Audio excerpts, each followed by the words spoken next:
Ninth Standard, English, Unit 1, Supplementary, The Envious Neighbor, a Japanese folk tale. Warm-up. Discuss the following. Ratan Tata and Asim Premji are a few rich people of India who spend a part of their wealth on charity. What influences them to share and care for others? Think of any undesirable quality that you would like to get rid of and discuss it with your friend. Do you like pets? Why? Now, read the Japanese folk tale about two neighbors and how their characters changed their lives. In the old days, there lived an honest man with his wife, who had a pet dog which they used to feed with fish and titbit from their own kitchen. One day, as the old folks went out to work in their garden, the dog went with them and began playing about. All of a sudden, the dog stopped short and began to bark, bow wow wow, wagging his tail violently. The old people thought that there must be something nice to eat under the ground, so they brought a spade and began digging. When lo and behold, the place was full of gold pieces and silver and all sorts of precious things which had been buried there. So they gathered the treasure and, after giving alms to the poor, bought themselves rice fields and corn fields and became wealthy people. Now, in the neighboring house there dwelt a covetous and stingy old couple, who, when they heard what had happened, came and borrowed the dog, and having taken him home, prepared a great feast for him, and said, "If you please, Mr. Dog, we should be much obliged to you if you would show us a place with plenty of money in it."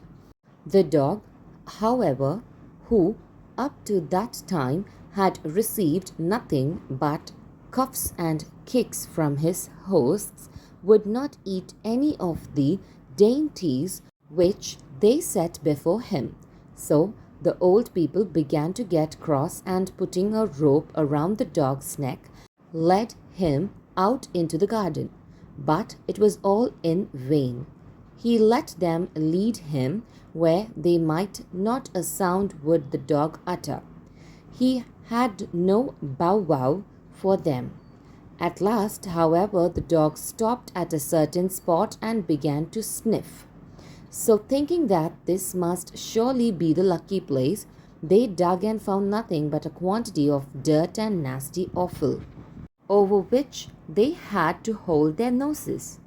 Furious at being disappointed, the wicked old couple seized the dog and killed him. When the good old man saw that the dog whom he had lent did not come home, he went next door to ask what had become of him. And the wicked old man answered that he had killed the dog and buried him at the root of a pine tree. So the good old fellow, with a heavy heart, went to the spot, and having set out a tray with delicious food, he burnt incense and adorned the grave with flowers as he shed tears over his lost pet. That night, when the good old man was fast asleep in bed, the dog appeared to him, and after thanking him for all his kindness, said, "Cause the pine tree, under which I am buried, to be cut down and made into a mortar, and use it, thinking of it as if it were myself." The old man did as the dog had told him to do, and made a mortar out of the wood of the pine tree. But when he ground his rice in it, each grain of rice turned into some rich treasure. When the wicked old couple saw this, they came to borrow the mortar, but no sooner did they try to use it, all their rice turned into filth. So, in a fit of rage, they broke the mortar and burnt it. But the good old man little suspecting that his precious motor had been broken and burnt, wondered why his neighbors did not bring it back to him. One night the dog appeared to him again in a dream and told him what had happened, adding that if he would take the ashes of the burnt mortar and sprinkle them on withered trees, the trees would revive and suddenly put out flowers.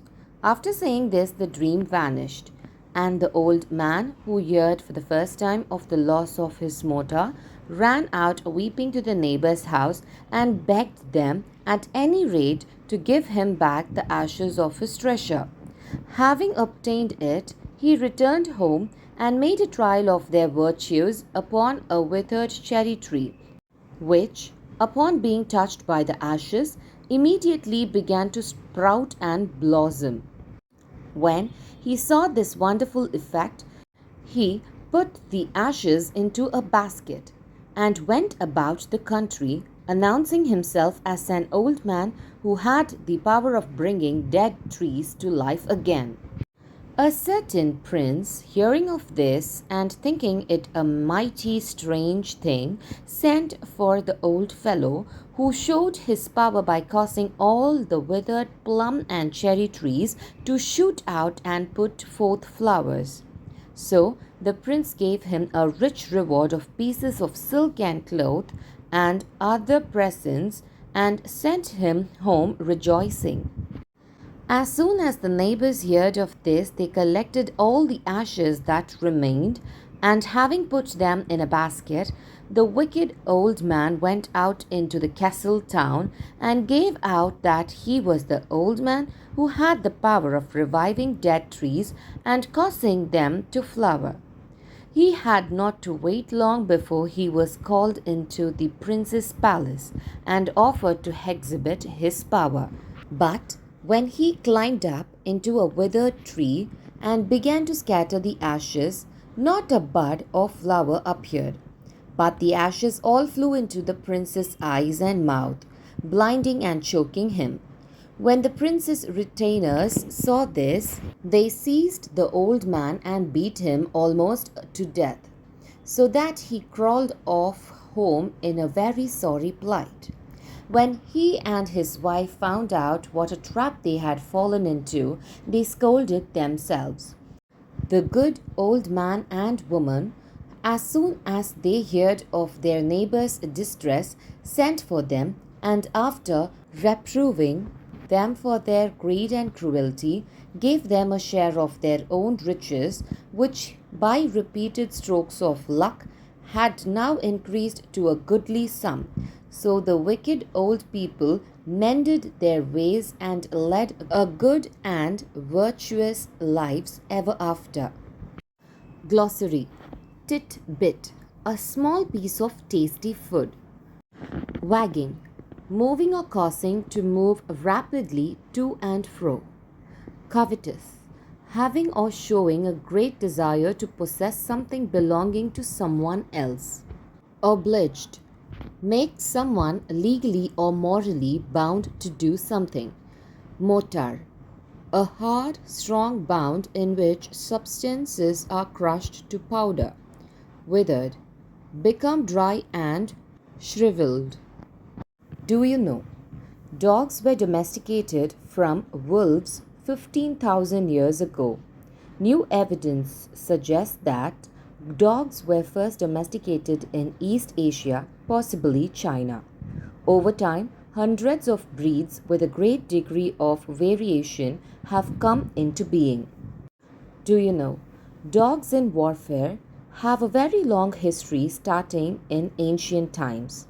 From being trained in combat to their use as scouts, sentries, and trackers, their use have been varied and some continue to exist in modern military usage.